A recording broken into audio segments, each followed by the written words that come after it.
یہ میرا ہمزاد کے سیزن 2 کی اگلی قسط ہے۔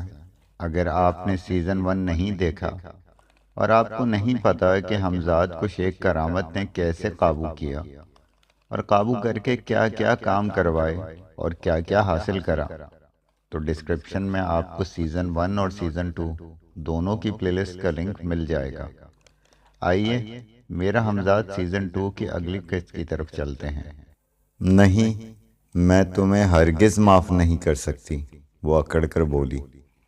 تم دھوکے باز ہو، جو چاہے سزا دے لو، مجھے ہر سزا منظور ہے، مگر مجھے معاف کر دو۔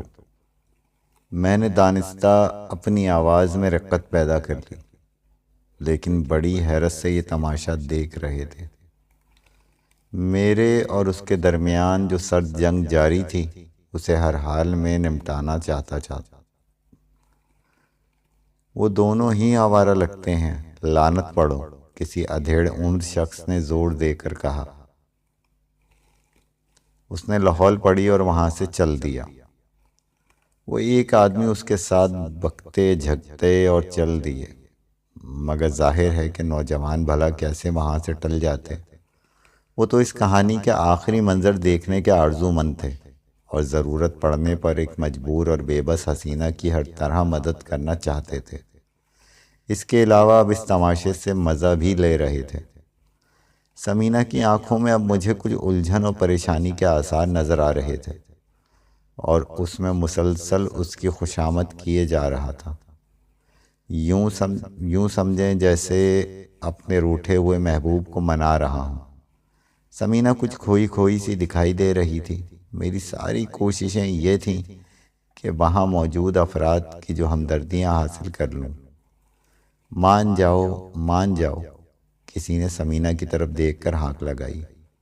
مرد بچے کو اتنا نہیں ستاتے۔ اس نے بھی تو مجھے ستایا ہے، میں اسے کیسے معاف کر دوں؟ وہ پھر بپھرنے لگی، مگر اس بار اس کی آہو بکا کا کچھ زیادہ اثر نہیں ہوا۔ میں اسے نہیں چھوڑوں گی۔ تو وہ کب تمہیں چھوڑ رہا ہے؟ راضی تو ہے، اور کیا چاہیے تمہیں؟ نہیں، میں اسے پولیس کے حوالے کیے بغیر نہیں رہوں گی۔ تم بھی پھنس جاؤ گی، وہ تمہیں بھی بند کر دیں گے، کسی نے سمجھایا۔ تم شاید جانتی نہیں پولیس والوں کو۔ کر دیں بند، اس نے ترکی بترکی جواب دیا۔ پھر ذرا توقف سے بولی، تم لوگ بھی میرے ساتھ چلو تھانے کا نام سن کر ایک آدھ آدمی تو راضی ہو گیا، بقیہ بغلے جھانکنے لگے، لیکن میں نے اس موقع سے پورا فائدہ اٹھایا۔ پولیس والے اکثر گواہوں کو بھی حوالات کی سیر کرا دیتے ہیں، یہ خیال رکھنا۔ اس کے بعد میں نے ثمینہ سے کہا، بات نہ بڑھاؤ ثمینہ، میں کل ہی تم سے شادی کر لوں گا۔ میری دھمکی کا اثر اچھا ہوا، کچھ اور لوگ چھٹ گئے۔ میں لعنت بھیجتی ہوں شادی پر اور تم پر بھی۔ تم جانو، میں نے طویل سانس لے کر کہا، اگر تم تھانے ہی چلنا چاہتی ہو تو چلو، میں تیار ہوں۔ ہاں چلو۔ اس نے میرا بازو کی طرف ہاتھ بڑھایا۔ میں بھاگا نہیں جا رہا جو تم مجھے پکڑ رہی ہو۔ تم بھی تماشا بنو گی اور میں بھی۔ تھانے ہی جانا ہے تو سیدھے سیدھے چلتی چلو۔ میں ذرا ہٹتے ہوئے بولا، پھر تماشائیوں سے مخاطب ہوا، تم میں سے جو بھی تھانے چلنا چاہتا ہے چلے، جھگڑا تم دونوں کا ہے، ہم کیوں جائیں تھانے؟ ہماری بلا سے جہنم میں جاؤ تم۔ یکے کے بعد دیگر اسی طرح کے جملے سنائی دیے۔ اس کا نتیجہ یہ ہوا کہ بس ایک ہی شیر دل نوجوان تھانے تک چلنے پر آمادہ ہوا۔ وہ شیر دل بھی ایسا تھا کہ پھونک مارو تو ہوا میں اڑ جائے، ایک ہاتھ کا نہیں تھا، اور عمر بھی 30-24 سال سے کم نہ تھی۔ وہ بڑی میٹھی میٹھی نظروں سے ثمینہ کو دیکھ رہا تھا۔ اس کا معاملہ بھی ثمینہ کے نوجوان عاشق زاہد سے مختلف نہیں نظر آتا تھا۔ ثمینہ کے ایما پر اس نے میرا ہاتھ پکڑ لیا۔ میں اس کی حماقت پر دل ہی دل میں ہنس رہا تھا۔ وہ اس طرح ثمینہ کی طرف بار بار نظریں اٹھا کر دیکھ رہا تھا جیسے اپنی بہادری کی داد وصول کرنا چاہتا ہو۔ چلو ثمینہ، مجھ سے مخاطب تھی اور اس نوجوان سے بھی۔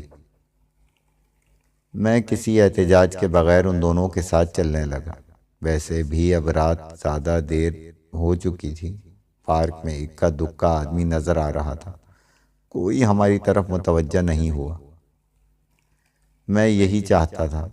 پارک سے نکل کر ہم سڑک پر آ گئے۔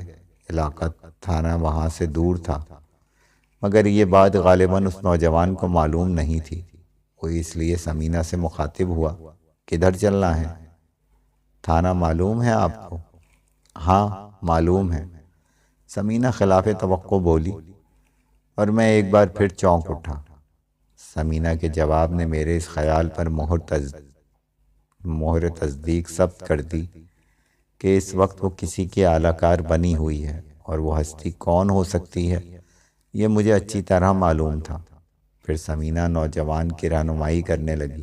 میں خاموش رہا۔ اس طرف، ادھر، اس گلی میں۔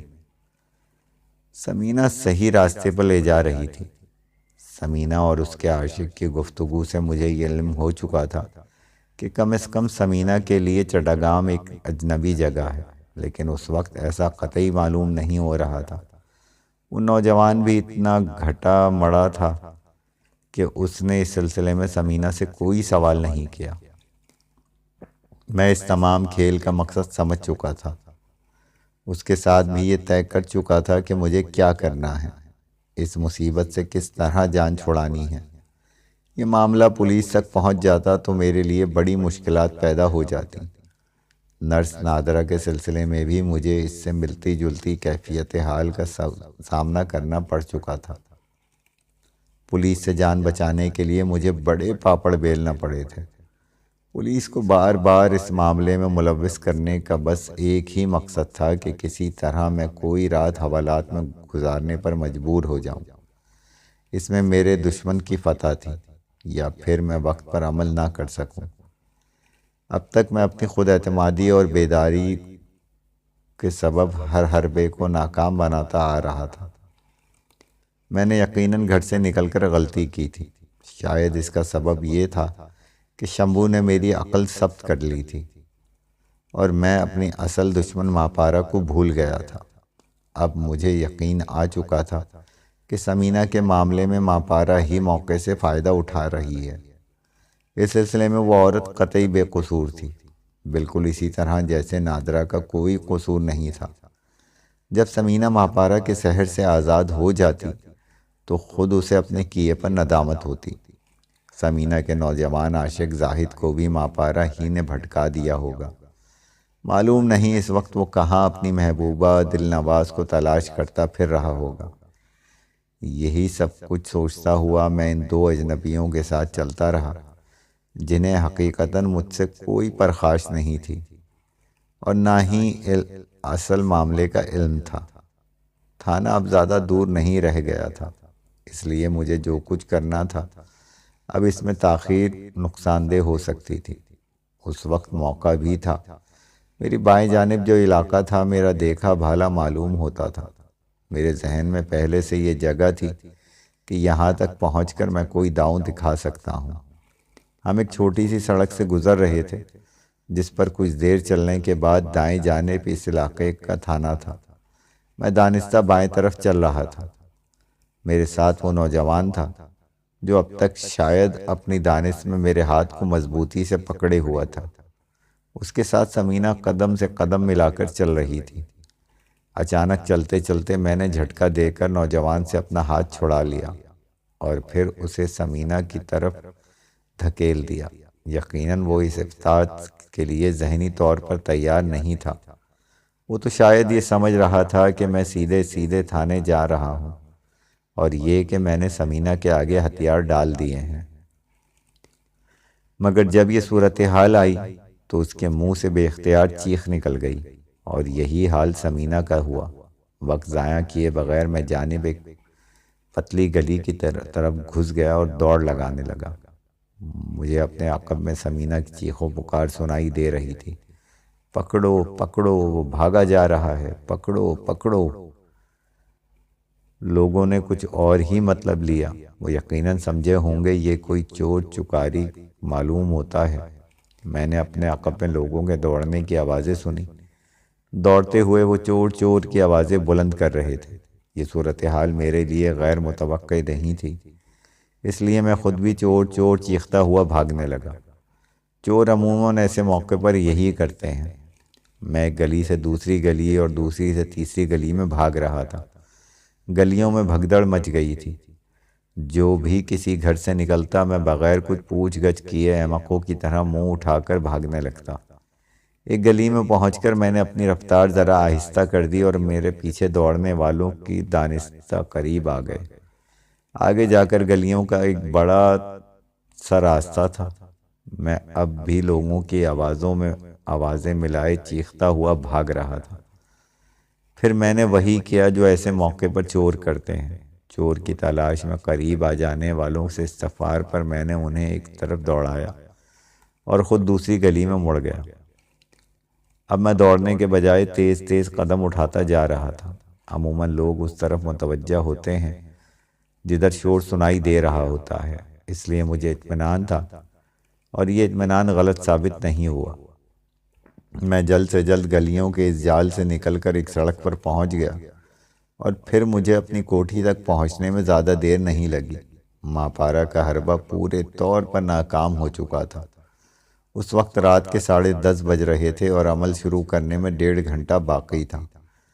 عقبی پھاٹک کا ذیلی دروازہ کھول کر میں اپنے حواس کو قابو میں رکھتے ہوئے میں نے احتیاطاً رد بلا کی آیت کا ورد شروع کر دیا۔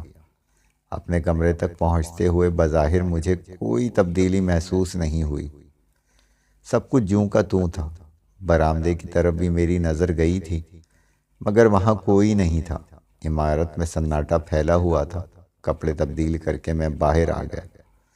ایک طویل عرصے کے بعد میں نے چولہے کو ہاتھ لگایا تھا تو عجیب سا محسوس ہو رہا تھا۔ کھانا پکائے مجھے برسوں گزر گئے تھے، لیکن اپنے ہمزاد کے لیے تو مجھے روٹی ڈالنا ہی تھی، جو صبح کے وقت ایک قریبی چوراہے پر رکھ کر جا کر آنا تھا۔ روٹی ڈالنے کے بعد احتیاط کو مد نظر رکھتے ہوئے میں نے آٹا، گھی اور دیگر ضروری اشیاء وہاں سے اٹھا کر اپنے کمرے میں رکھ لیں۔ اس خبیث شمبو سے کوئی بعید نہیں تھی کہ وہ مجھے تنگ کرنے کی خاطر مزید کوئی گڑبڑ کر دیتا۔ ابھی مجھے عمل شروع کرنے میں کچھ وقت درکار تھا، اس لیے تھوڑی دیر آرام کرنے کے لیے لیٹ گیا، کیونکہ رات بھر جاگنا تھا۔ کمرے کا دروازہ بھی میں نے بند نہیں کیا تھا۔ شمبو نے مجھے دھمکی دی تھی کہ میں کوٹھی چھوڑ کر چلا جاؤں، اور یہ آج ہی کی بات تھی۔ اس وقت میں اسی دھمکی پر غور کر رہا تھا۔ ظاہر ہے عمل کے دوران میں یہ ممکن ہی نہیں تھا۔ میں یہ سوچ رہا تھا کہ اگلا قدم کیا اٹھایا جا سکتا ہے۔ یہ ممکن تھا کہ سریتا نے اسے میری جان بخشی کی التجا کی ہو، اس لیے وہ لڑکی بہرحال مجھ سے محبت کرتی تھی۔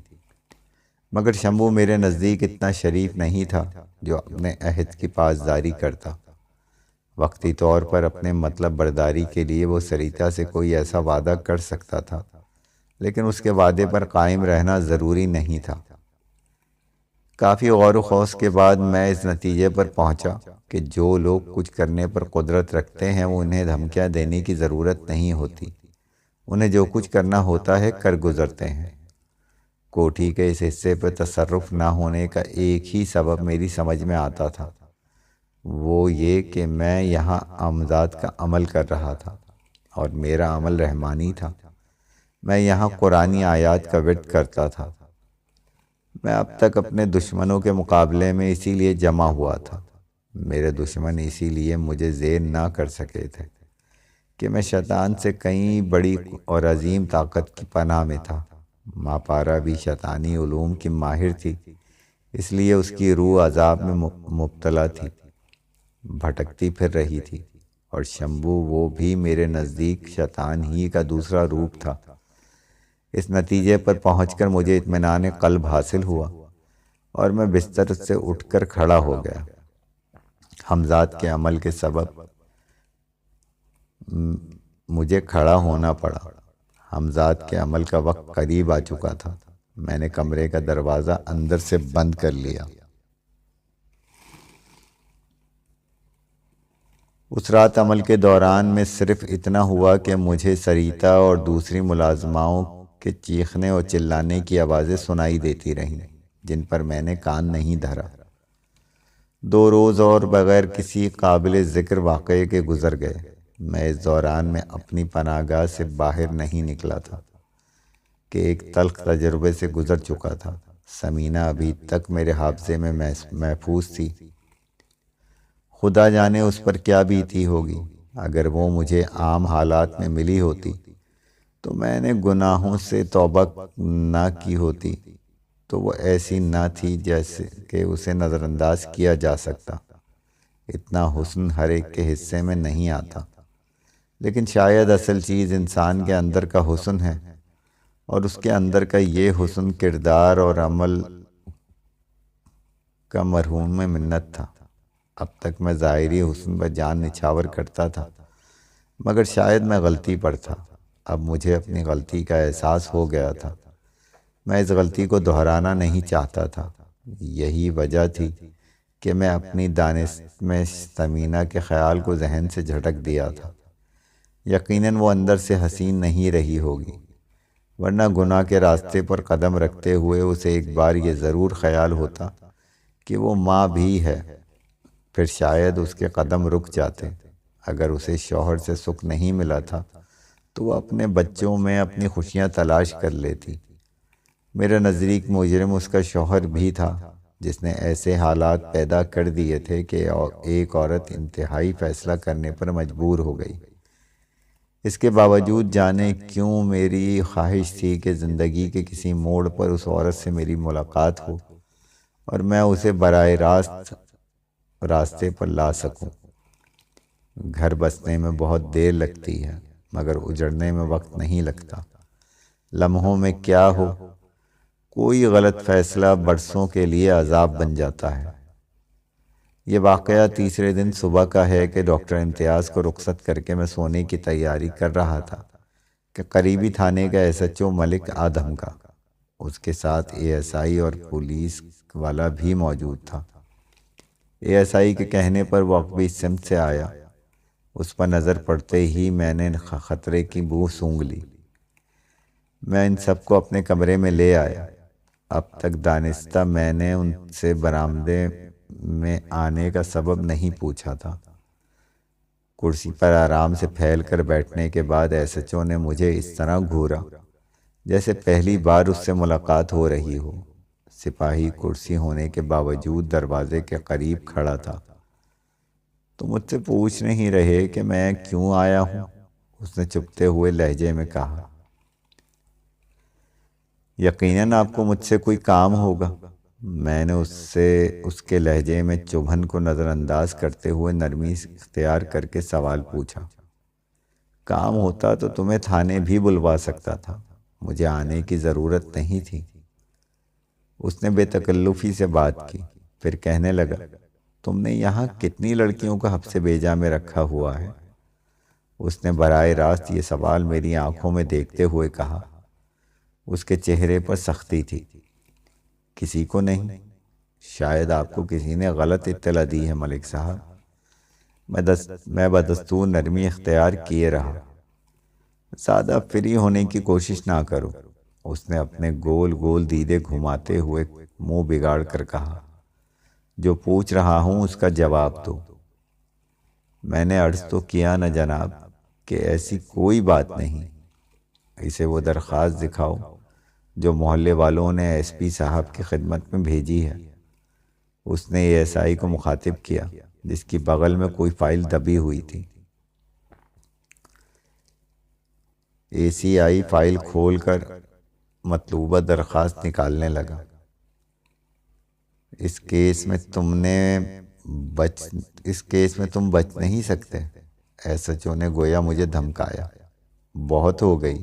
میں نے یہ سوچ کر کہ تمہارا بہت خیال کیا کہ تم شریف آدمی ہوں گے، مگر اب میں کوئی بات نہیں سنوں گا۔ تم نے تو میری نوکری کو خطرے میں ڈال دیا ہے۔ یہ کہہ کر وہ ASI سے مخاطب ہوا۔ ملی درخواست؟ جی سر، یہ رہی۔ اس نے فائل سے درخواست نکالتے ہوئے SHO کی طرف بڑھا دی۔ مجھے نہیں، اسے دکھاؤ۔ ایس ایچ او نے ASI کی طرف دیکھ کر کہا۔ جی سر۔ اس نے یہ کہہ کر درخواست میری طرف بڑھا دی۔ میں نے اسے وہ درخواست لے کر پڑھنے لگا۔ درخواست علاقے کے SP کے نام لکھی ہوئی تھی اور اس کی ایک نقل IG کو بھی بھیجی گئی تھی۔ SHO کو گویا یہ غلط نہیں کہہ رہا تھا کہ اس کی نوکری خطرے میں پڑ گئی ہے۔ یہ معاملہ تھانے کی حد سے نکل کر پولیس کے اعلیٰ حکام تک پہنچ چکا تھا۔ یقیناً اسے اوپر سے لتاڑ پڑی تھی، اس لیے گرم تھا۔ مجھے علم تھا کہ تھانے کی حد تک کوئی SHO بھی میں چاہے مجھ تک نہیں پہنچ سکتا، مگر جب کوئی معاملہ حکام بالا کی طرف سے آتا ہے تو مسئلہ ہو جاتا ہے۔ وہ مستقل مفاد پر عارضی مفاد کو قائم کر دیتا ہے۔ مستقل مفاد سے میری مراد نوکری کا تحفظ ہے، اور عارضی مفاد میں نے اوپری آمدنی کو کہا ہے۔ یہی سوچتے ہوئے میں نے درخواست کو پڑھنے لگا اور اس چکر سے کس طرح نمٹا جائے۔ درخواست میں لکھا گیا تھا کہ روز رات کے وقت میری کوٹھی سے عورتوں کے چیخنے چلانے کی آوازیں آتی ہیں، اور ایسا معلوم ہوتا ہے جیسے انہیں زد و کوب کیا جا رہا ہو۔ ان محلے والوں کا سکون ختم ہو گیا تھا اور رات کے وقت آرام سے نہیں سو پاتے تھے۔ درخواست میں میرے کردار پر بھی گہرے شکوک و شبہات کا اظہار کیا گیا تھا۔ یہ بھی لکھا گیا تھا کہ پولیس سے میرے اچھے مراسم ہیں اور اکثر پولیس والوں کو میرے یہاں آتے جاتے دیکھا گیا ہے۔ آخر میں SP سے درخواست کی گئی تھی کہ اس معاملے میں چھان بین کرا کے علاقے کے معزز شہریوں کو اس عذاب سے نجات دلائیں۔ اس درخواست پر خاصے افراد کے دستخط تھے۔ کئی دن سے عمل کے دوران میں مجھے واقعی چیخ و پکار سنائی دے رہی تھی، مگر میں اسے فریب سماعت سمجھ رہا تھا۔ اب یہ درخواست پڑھ کر مجھے اندازہ ہو رہا تھا کہ شمبو واقعی میری ملازماؤں پر تشدد کر رہا تھا، کیونکہ چیخنے چلانے کی آوازیں دوسروں نے بھی سنی تھیں۔ درخواست پڑھ کر میں نے واپس کر دی اور نہایت پرسکون آواز میں بولا، اس درخواست میں جو کچھ لکھا ہے سراسر غلط ہے۔ بہت خوب، SHO نے طنز کیا، تم نے تو سارا مسئلہ ہی حل کر دیا۔ آپ خود سوچیں، ان لوگوں نے لکھا ہے کہ تھانے کی پولیس سے میرے مراسم ہیں۔ کیا یہ بات غلط نہیں ہے؟ میں نے گویا اپنے حق میں دلیل پیش کی۔ بکواس نہ کرو زیادہ، وہ سخت لہجے میں بولا، تم جیسے نہ جانے کتنے میں نے اپنی ٹانگ کے نیچے سے نکال دیے ہیں۔ چلا ہے پھر بڑبولا بننے۔ کیا میں تجھے جانتا نہیں کہ تو کتنے پانی میں ہے؟ کبھی یہ چکر، کبھی وہ چکر۔ اب میں چکر میں نہیں آ سکتا۔ مجھے اس کے رویے میں میرے ساتھ بالکل مجرموں جیسا تھا۔ اس کے منہ میں جو آ رہا تھا وہ کہے جا رہا تھا۔ پھر وہ ایک دم کرسی سے کھڑا ہو گیا اور مجھ سے بولا، چلو اٹھو۔ مگر کہاں؟ میں نے سوال کیا۔ میں خوفزدہ سا ہو گیا تھا کہ کہیں وہ مجھے تھانے لے جا کر حوالات میں بند نہ کر دے۔ ابھی ڈرو مت، تھانے چلنے کی باری ابھی نہیں ہے۔ اس نے جیسے میرے چہرے کے تاثرات اور گھبراہٹ سے اندازہ کر لیا تھا میں کیا سوچ رہا ہوں۔ اس نے مزید کہا، پہلے سے تمہاری کوٹھی سے ان لڑکیوں کو برآمد کروں گا جنہیں تم نے حبس بیجا میں رکھا ہوا ہے۔ چل کر خود نشاندہی کرو تم نے کہاں چھپایا ہے، ورنہ مجھ سے برا کوئی نہ ہوگا۔ ابھی تک تم نے میری نرمی ہی نرمی دیکھی ہے،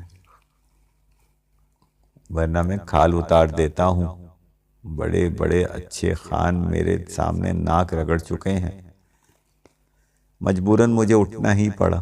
میری کوٹھی میں ملازماؤں کے سوا اور کوئی نہیں ہے، خود چل کر دیکھ سکتے ہیں۔ اور آج کل تو میں کوٹھی کے اس حصے میں انہیں آنے کی اجازت بھی نہیں دیتا، کیونکہ اس سے میری عبادت میں فرق پڑتا ہے۔ میں نے اپنی صفائی پیش کی۔ بڑا عبادت گزار بن رہا ہے، یہ کہہ کر اس نے مجھے گالی دی۔ ابھی تیری ساری پارسائی نکال دیے دیتا ہوں، بدماش کہیں کا، مجھے پٹی پڑھا رہا ہے۔ میں اس توہین پر مجھے بہت غصہ آیا، مگر میں بے بس تھا، کرتا بھی تو کیا، سوائے صبر کے کوئی چارہ نہیں رہ گیا تھا۔ میں خون کا گھونٹ پی کر رہ گیا۔ میری کوٹھی کے جس حصے میں ملازمائیں تھیں، میرے نزدیک وہاں پولیس نہیں پہنچ سکتی تھی، کیونکہ اس پر شمبھو کا قبضہ تھا۔ یہ سوچ کر خود ابھی ایس ایچ او کے سارے کسبل نکل جائیں گے۔ میں تن پہ تقدیر اس کے ساتھ چلنے لگا۔ وہاں میں نے یہ فیصلہ ضرور کر لیا تھا کہ پہلے خود برآمدے میں قدم نہیں رکھوں گا۔ میرے خیال میں ایس ایچ او کی ساری یکڑ پھونک کچھ ہی دیر میں نکلنے والی ہے۔ شمبھو بھلا یہ کیسے گوارا کر لیتا کہ اس کی خلوت میں کوئی مخل ہو۔ برآمدے کے قریب پہنچتے پہنچتے میں غیر محسوس انداز میں ذرا پیچھے ہو گیا۔ مجھ سے ذرا آگے ایس ایچ او تھا، برابر میں ایس آئی اور پیچھے کانسٹیبل۔ مجھے معلوم نہیں کیسے اے ایس آئی نے یہ بات محسوس کر لی کہ میں آگے بڑھتے ہوئے جھجک رہا ہوں۔ یوں بھی ایسے موقعوں پر پولیس والے عموماً ملزموں کو آگے رکھتے ہیں۔ اس نے مجھے آگے بڑھنے کے لیے ٹھوکا دیا۔ برآمدہ بالکل نزدیک آ چکا تھا۔ میرے قدم رکنے لگے تو ایس ایچ او پلٹا اور کڑک کر بولا، کیوں اب پیروں میں جان نہیں رہی؟ چل آگے۔ تم، مجھے ذرا باتھ روم جانا ہے۔ مجھے اس کے سوا مفرور کی کوئی اور صورت نظر نہیں آئی۔ باتھ روم جانا ہے؟ ایس ایچ او نے دانت پیس کر کہا اور پیچھے سے میری قمیض کا کالر پکڑ کر اسے کھینچا۔ باتھ روم تو میں تمہیں ابھی بھیجتا ہوں۔ یہ کہتے ہوئے اس نے مجھے برآمدے کی طرف دھکا دیا۔ وہ اچھے خاصے تن و توش کا آدمی تھا۔ میں سنبھلتے سنبھلتے بھی اپنے جسم کا توازن برقرار نہیں رکھ سکا۔ میرے جسم کے تمام اعصاب تن گئے کہ اب وہ شعلہ نمودار ہوا جو مجھے جھلسا سکے رکھ سکے گا، مگر کچھ بھی نہ ہوا۔ میں برآمدے کے فرش پر گر پڑا اور اس دوران میں پولیس والے بھی برآمدے میں آ گئے۔ کوئی بہانہ نہیں چلے گا، اٹھو۔ ایس ایچ او نے مجھے ٹھوکر مارنے کے لیے پیر اٹھایا۔ وہ اب مشتعل نظر آ رہا تھا۔ اس کے نزدیک شاید میں مجرموں کی طرح بہانے بازی کر رہا تھا۔ میں ٹھوکر سے بچنے کے لیے ایک دم کروٹ لے کر اٹھنے لگا۔ مجھے انتہائی حیرت تھی کہ آخر شمبھو اس وقت کیوں غافل ہو گیا ہے۔ کیا وہ میری طرف سے بالکل مطمئن ہو گیا تھا کہ میں اب اس کی طرف آنے کی ہمت نہیں کروں گا؟ وہ شاید ایسا سوچنے میں حق بجانب بھی تھا، اس لیے کہ میں نے کئی بار اس کی کوشش ناکام بنا دی تھی اور مجھے اس کا خمیازہ بھگتنا پڑا تھا۔ اب زیادہ کذبل نہ دکھاؤ، سیدھے سیدھے ادھر چلو جہاں تو نے لڑکیوں کو رکھا ہے۔ میں اٹھ کھڑا ہوا تو ایس ایچ او نے اپنی بغل میں دبا ہوا بیت ہاتھ میں لے لیا، یوں جیسے مجھے دھمکانا چاہتا ہو۔ اس وقت جو نہ ہوتا تھوڑا تھا۔ مجھ سے مجرموں جیسا سلوک کرنے کے لیے اس کے پاس مناسب جواز موجود تھا۔ مجھے قہراً و جبراً آگے بڑھنا تھا، مگر لمحہ بلمحہ مجھے یہ خیال تھا کہ کسی بھی وقت شمبھو کی طرف سے حملہ ہو سکتا ہے، اور حقیقت تو یہ ہے کہ اب اس وقت کو دیکھتے ہی، اور میری یہ خواہش تھی، مجھ پر جو کچھ گزری ہے وہ گزرتی مگر پولیس والوں کے دماغ درست ہو جاتے۔ برآمدے سے ذرا دور گزر کر صحن میں پہنچتے ہی ایک طرف سے کرانے کی آوازیں سنائی دینے لگیں۔ میں چونک اٹھا۔ یہ آواز یقیناً پولیس والوں نے بھی سنی ہوگی۔